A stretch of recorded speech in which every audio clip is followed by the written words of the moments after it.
Well, there's a fascinating story brewing about an overreach, potentially, by the government, by politicians, into freedom of speech. Now, a video platform used by Russell Brand, the comedian facing very serious accusations of rape, etc., has warned of a threat to free speech after a leading politician told them to get Brand off their platform. So Dame Caroline Dinenage, chair of the House of Commons Media Committee, wrote to Rumble, which is this platform, to say that she was concerned that he could profit from his content. So Dinenage has written to several media companies about their relationship with Brand, and it's worth noting she also wrote to GBNews about tweets by presenter Bev Turner, referring to Russell Brand as a hero. Now, Rumble called the letter extremely disturbing. Benjamin Jones, Outreach Director of the Free Speech Union, joins me now. Benjamin, great to chat to you. Thank you very, very much. Regardless of your opinions, or anyone's opinions really, on Russell Brand,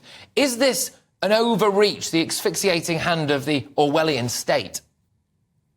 Well, I was pretty startled when I saw the letter that she sent. I thought it was incredibly ill-judged, and it reminded me of the sort of thing that a parliament of the Middle Ages would have done, passing an act of attainder to strip somebody of their livelihood, their land and their titles without the niceties of a courtroom or due process or any of the rest of it. I don't see any role for members of parliament to inject themselves into the story. Russell Brand's facing some very serious allegations. He's innocent still in the eyes of the law. The police are investigating, and that process needs to play out. I don't see that there's a role here for members of parliament to force themselves into this story in this entirely improper way. I think the fact for me is that it could happen to anybody, couldn't it? I mean, and for a lot of companies and for a lot of corporations, a letter from a respected member of parliament telling them not to do something would be all that it takes to get them cancelled. We see, especially here at GBNews, all too often, in my opinion, a couple of people tweeting something, and then all of a sudden, companies pull out of something, or things happen, and it is an attempt at cancellation. And having a political wing to that cancellation, I don't think does anyone any favours, because frankly, it could be you next. Yeah, and the allegations Brand faces are obviously the most serious end of the spectrum.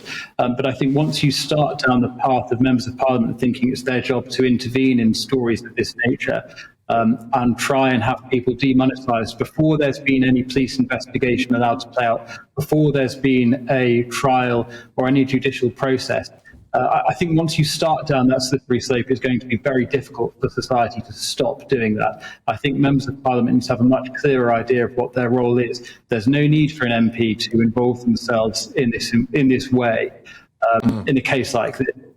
Yeah, no, indeed. And I actually think that it says a lot about the way that society is in general. I mean, it's a different issue, but there are some parallels, which is we look at what happened in Peckham recently with that shop where there was this massive hoo-ha and a kind of pseudo-race riot taking place outside. It's all gone rather quiet now, by the way, which is interesting, I think. But and that was based around people massively jumping to conclusions about something and not maybe taking in all of the full facts and then taking extreme action. And I think we deserve better from our politicians, don't we?